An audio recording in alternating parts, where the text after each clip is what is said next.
Olá, amigos do Notícias Agrícolas. Estamos começando uma análise do mercado da soja. Soja em Chicago tem um dia bastante interessante, altas até expressivas aí, de 12, 13 pontos nos principais vencimentos, e a gente quer entender o que significa essa movimentação positiva por lá. É uma mudança de tendência? É alguma novidade que o mercado começou a perceber? Faz parte de uma normalidade em função das quedas que a gente viu acontecer aí nas últimas sessões? Enfim, qual a explicação para isso? E quem nos ajuda nesse entendimento é o Enio Fernandes, meu amigo Enio Fernandes, lá da Terra Agronegócios, está falando com a gente direto lá de Rio Verde, Goiás. Seja bem-vindo, Enio Fernandes.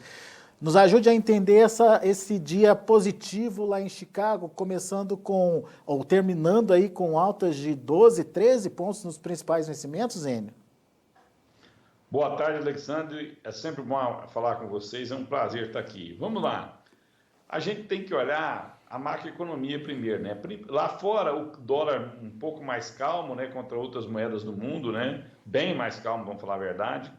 Nós estamos vendo também pacotes de ajuda, Japão sinalizando mais colocação de dinheiro no mercado, a Alemanha, que estava com um sinal muito ruim da economia, sinalizando melhoras, né? E o principal fato é que a economia está voltando a andar. Mesmo com casos de Covid-19 em alguns lugares do mundo, a Europa abrindo, os Estados Unidos abrindo, essa volta da economia deu uma certa calmaria no mercado e ajudaram as commodities. Se você olhar, petróleo subiu bem nos últimos dias e o petróleo ele tem uma relação muito próxima com milho e com soja, né? Ajudando os biocombustíveis, isso ajuda bastante o milho, que indiretamente ajuda a soja. Então, na verdade, é um clima mais ameno, de menor tensão no mundo. Mas é um movimento que vem para ficar, na sua opinião, Enio? Alexander, nós temos a virada do mês agora, nós vamos entrar no mercado climático dos Estados Unidos. Ontem foi feriado lá, Memorial Day, e não saiu os relatórios do USDA, de desenvolvimento de plantio. Agora vai sair, hoje à tarde, né? Daqui a pouco está saindo. E o que nós vamos ver? Nós vamos ver uma soja perto de 71% plantada, o milho perto de 90% plantado. Quando a gente chegar no dia 10 do mês que vem, dia 5 do mês que vem, nós vamos entrar no mercado climático mais intenso. Aí nós vamos depender muito do clima nos Estados Unidos. Se o clima for céu de brigadeiro, eu não vejo muitas altas consistentes em Chicago. Lógico, vai subir sim. O Brasil não tem mais soja para vender agora, já vendeu uma boa posição para 2021. A China não tem outra opção, vai comprar nos Estados Unidos, isso vai melhorar os preços em Chicago. Agora, isso não é um caminho rumo aos $10, isso não está longe disso. Para a gente ter altas importantes em Chicago, romper $9 o bushel e a 9,50 ou alguma coisa acima disso, buscar 10, a gente precisa de problemas no desenvolvimento da safra nos Estados Unidos, problemas climáticos, para isso acontecer. Caso contrário, nós vamos ter melhoras sim em Chicago, mas lembre, os Estados Unidos tem um estoque e está vindo com uma safra até boa. Então nós temos que tomar cuidado com isso. O céu não é de brigadeiro, não tá tranquilo para quem precisa fazer vendas em Chicago e precisa fazer vendas em dólares, não. Mas, de qualquer forma, pelo que eu entendi na sua fala, o mercado climático vai promover ou pelo menos sustentar um movimento de alta aí nas próximas semanas, Enio? Sim. Na nossa visão, sempre nós tivemos ralis de clima nos Estados Unidos. Esse ano não vai ser diferente, porque nós estamos fazendo projeção de safra. A safra física, ela realmente não existe ainda. Nós estamos prevendo uma safra, estimando a safra. Com condições climáticas adversas, essas previsões se alteram. Com previsões de safras positivas, otimistas, chuvas regulares, essa previsão se realiza. Então, nós vamos passar por um momento de choque de previsões, né? Isso sempre aconteceu, esse ano não será diferente. O mundo precisa da safra norte-americana também. O Brasil não tem condição de atender todo mundo, a América do Sul não tem condição de atender todo mundo. E eu gosto sempre de lembrar, Brasil, Estados Unidos e Argentina, os três maiores produtores, tem 87% de toda a safra de soja do mundo aqui, nessa produção desses 3 países. O Brasil já vendeu quase toda a sua safra desse ano. Ele ainda vai plantar em outubro. A Argentina está com 53 milhões de toneladas, já vendeu uma parte da sua safra, mas ela tem um problema grave com as retenções, que tira a competitividade do produtor argentino. E a safra, Alexander, dos Estados Unidos, ela é uma promessa de safra. O clima tem que ser bom para essa promessa ser realizada, se tornar realidade. Então, o mercado vai ser tenso nos próximos dias. Ele vai ter um medo de falta de demanda, mas ele também vai ter um medo de falta de oferta caso ocorra algum problema climático lá. E a China está mais ativa compradora. As projeções desse ano são de 92, 93, 94 milhões de toneladas, bem distante dos 88 milhões que ela consumiu na temporada passada. Antes da gente falar da China, deixa eu só explorar mais você nesse assunto aí, mercado climático. Então, só o fato da gente ter especulação sobre o mercado climático, isso já faria o preço subir. Pelo que eu entendi dos atuais patamares, aí buscando até os $9 por bushel. Mas para ir além disso, precisa consequência, isso?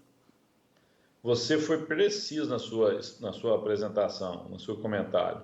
A gente tem que lembrar, Alexandre, nós estamos falando de soja a 8,50 dólares por bushel, que são preços baratos para a soja. Eles são baratos porque o mundo está com problema de demanda. Nós temos que lembrar que nós estávamos em lockdown total, quase, né? Europa fechada, Estados Unidos fechado, vários países do mundo fechados. E essa abertura está acontecendo. Vai ter um outro lockdown, vai ter um Covid-19 2, um coronavírus 2, não sei. Mas, assim, o cenário pior parece que está passando. A China voltou a abrir, a atividade econômica na China está mais forte, ela vai importar mais, ela vai puxar essa demanda. A Europa está abrindo, é o próximo passo. E os Estados Unidos também está abrindo. Quer dizer, as coisas estão se ajeitando. Isso sinaliza uma melhor demanda. Isso sinaliza altas em Chicago, principalmente nós vamos entrar no mercado de clima. Agora, qualquer problema de clima fará Chicago subir para cima. Muito bem. Agora, o segundo ponto que você relacionou aí como importante de ser observado, que pode fazer o mercado subir. Fator China comprando nos Estados Unidos. Agora, alguma expectativa de compras agressivas dos chineses? Eu pergunto isso até porque nos últimos dias a gente tem visto a tensão subir entre os governos, né, Enio? Será que a China vai fazer o mercado subir forte lá em Chicago? Tem necessidade disso nesse momento? A China, ela se mostrou extremamente hábil e pragmática nas suas negociações. Extremamente. Ela não vai, eu não acredito que ela vai errar a mão agora. Ela vai comprar dos Estados Unidos paulatinamente. Como todo comprador vai procurar pelos melhores momentos de mercado, só que nesse exato momento, o Brasil já está bem vendido até para a safra 21. A tendência é o produtor brasileiro ser mais lento, precavido, cauteloso nessas próximas vendas. Então, eu já tirei o Brasil do jogo, diminuí a importância do Brasil do jogo. Quando eu olho para a Argentina tem um problema de funding muito grave, né? É difícil você enviar dinheiro para a Argentina, apostar em produção argentina, porque a situação lá é grave. Você tem um governo que taxou em 33% um determinado produto, que é a soja.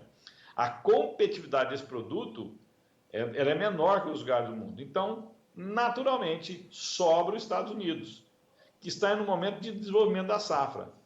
Eu não acredito que ela vai comprar agressivamente, mas ela vai comprar constantemente para os Estados Unidos para garantir o suprimento para si, garantir os seus estoques.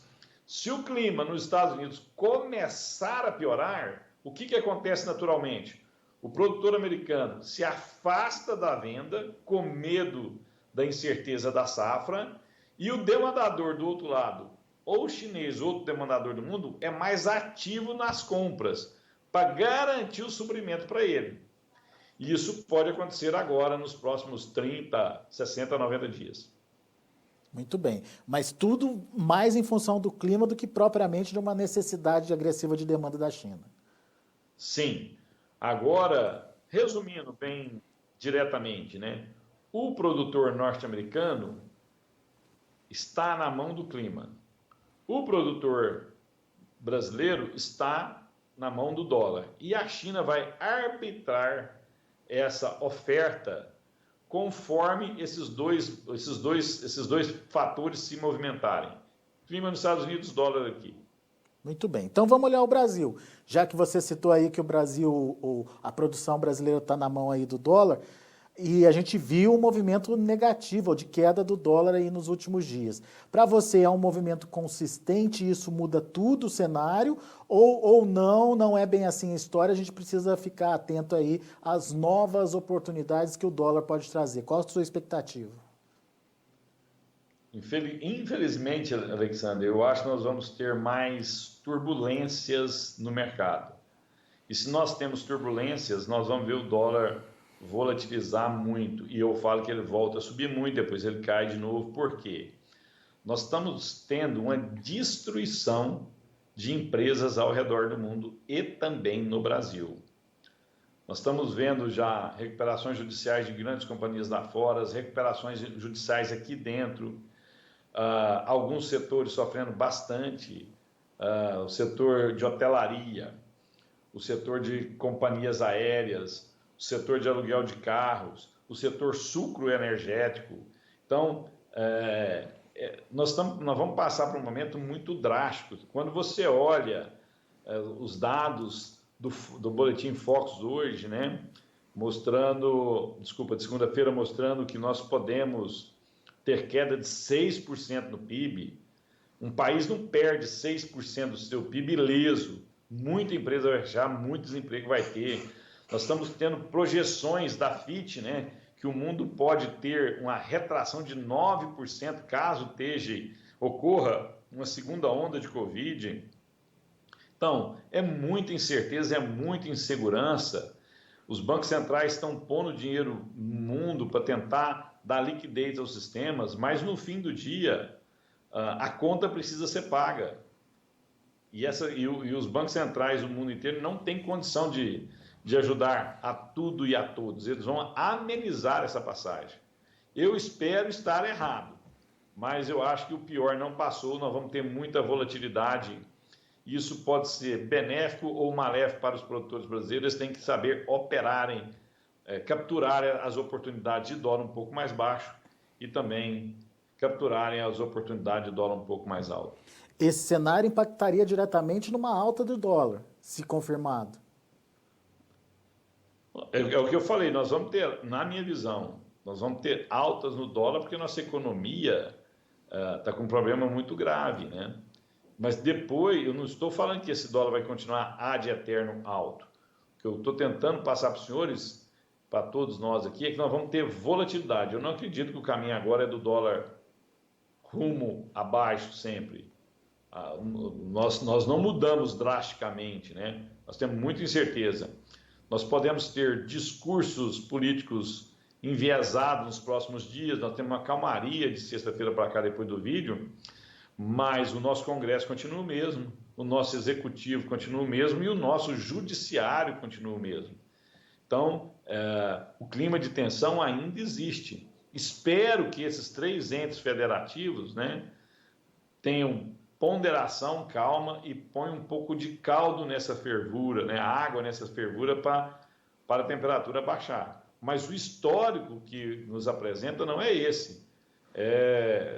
O histórico é que esses atores estão conflitando. Esperamos que isso passe. Esse é um ponto. Mas não é isso que eu vejo. Outra coisa, de novo, nós estamos tendo uma destruição de empresas muito séria. Isso tem consequências. 6% do PIB é sério.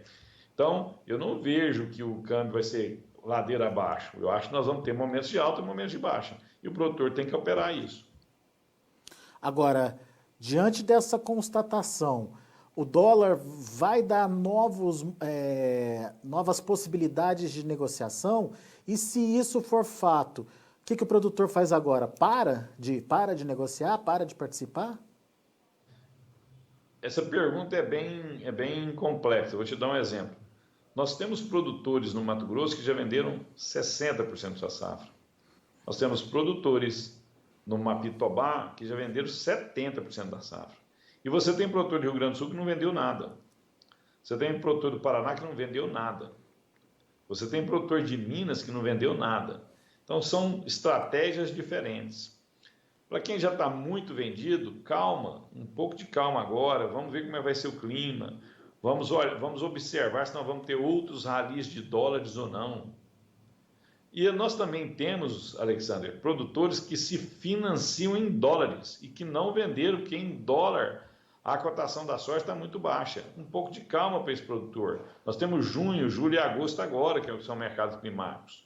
Então, depende de onde você está, quanto você está vendido, se a sua dívida é dólar ou é real. Não adianta eu estar devendo dólar e fazer vendas em reais, torcer para o real cair lá na frente. Não é uma boa estratégia, entendeu? Agora, se você tem parte da sua dívida em dólar, parte da sua dívida em real, o que você pode fazer?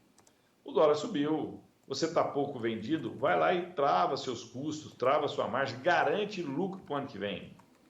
Você tem algumas contas em dólares, o dólar cai, acompanhe essa queda do dólar, comece a pagar parte dessas contas, divida os seus momentos de pagamento dessas contas em dólar, para você não tentar acertar sempre.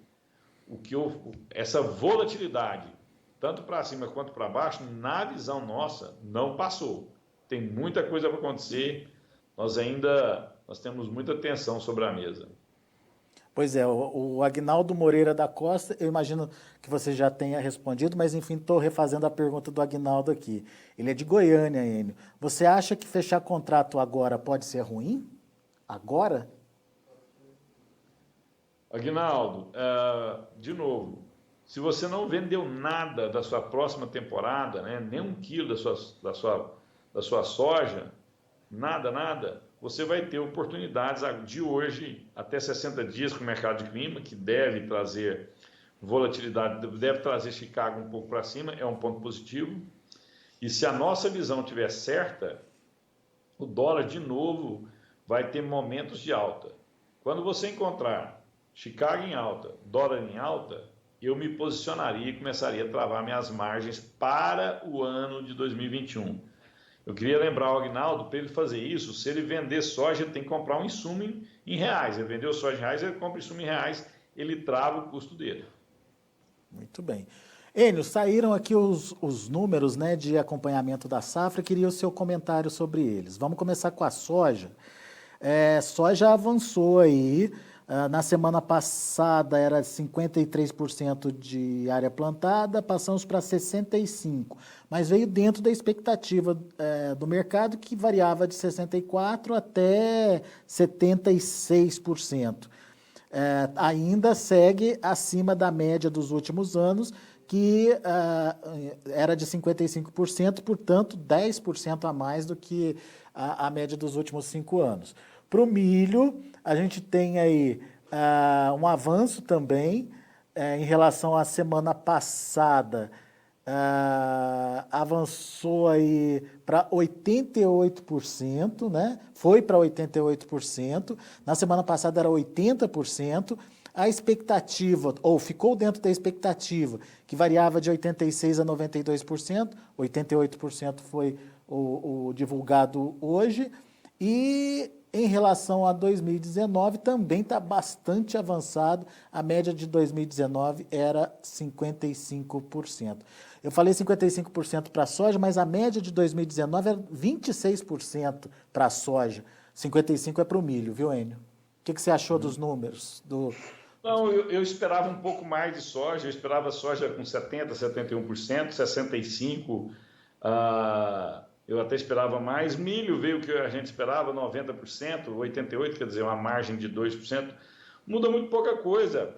O que é positivo aqui, Alexander, no caso do produtor de soja brasileiro, é que quanto mais rápido se planta o milho, menor a possibilidade de parte da área do milho migrar para a soja. Muita gente estava discutindo isso, que aconteceria essa migração nós não éramos tão crédulos nisso, e os números mostrando essa rapidez de plantio do milho, eu acredito que essa migração vai ser muito, muito pequena, menos de 1,5%. Ou seja, nós vamos ter se o clima ajudar os produtores americanos, nós vamos ter uma produção muito robusta de milho nos Estados Unidos, 406 milhões de toneladas. Isso vai trazer um estoque muito forte de milho lá, e nós precisamos sim da economia voltar a girar para a gente consumir bastante etanol. E no caso da soja, não é uma produção fantástica norte-americana, as projeções não são para isso, mas devido ao estoque, devido a essa relação comercial tensa, que eu acredito que vai ficar tensa ainda, comunga com o que eu te falei agora há pouco. Precisamos de um problema climático lá para a gente ter números de soja nos Estados Unidos, cotações de soja nos Estados Unidos, bem acima de $10, 9,50. Fora isso, eu não vejo Chicago romper 9,20, não. Muito bem. Enio Fernandes, meu caro, muito obrigado, viu, pela participação conosco aqui no Notícias Agrícolas, e volte sempre, Enio. É um prazer. Muito obrigado pelo convite, espero bater mais papo com vocês. Um grande abraço, uma grande semana a todos. Grande abraço, até a próxima. Tá aí Enio Fernandes, Terra Agronegócios, falando com a gente direto lá de Goiás. Vamos aos preços, vamos ver como encerraram as negociações lá na Bolsa de Chicago. Como eu disse, um dia positivo para as negociações, e você confere comigo na tela. Olha o julho subindo quase 14 pontos, fechando a $8,47 por bushel. O agosto, 8,48, 12,25 de alta. Setembro, 8,49, 11,25 de alta. E o janeiro de 2021, $8,58 por bushel, com alta de 10 pontos. Vamos ver o milho, também positivo, mas os ganhos um pouco menores aí. Julho ganhou 1 ponto, fechou a 3,19. Setembro ganhou 1 ponto mais 25, fechando a 3,24. Dezembro, $3,34 por bushel, também ganhou 1 ponto mais 25. E o mesmo ganho para março de 2021, que fechou aí a $3,46 por bushel. E para finalizar, o trigo. Para julho, $5,06 por bushel, o trigo caiu 2 pontos aí no primeiro vencimento. Setembro, $5,10, caindo 2 pontos mais 25. Dezembro, $5,19 por bushel, 1,75 de queda. E o março de 2021, $5,27 por bushel, queda de 1,5 ponto. São os números de fechamento do mercado. A gente fica aqui com as informações de Chicago, as expectativas para os preços aqui no Brasil, enfim, as influências que podem fazer as cotações se movimentarem. Tudo isso a gente está de olho para que você continue sendo o produtor mais bem informado do Brasil.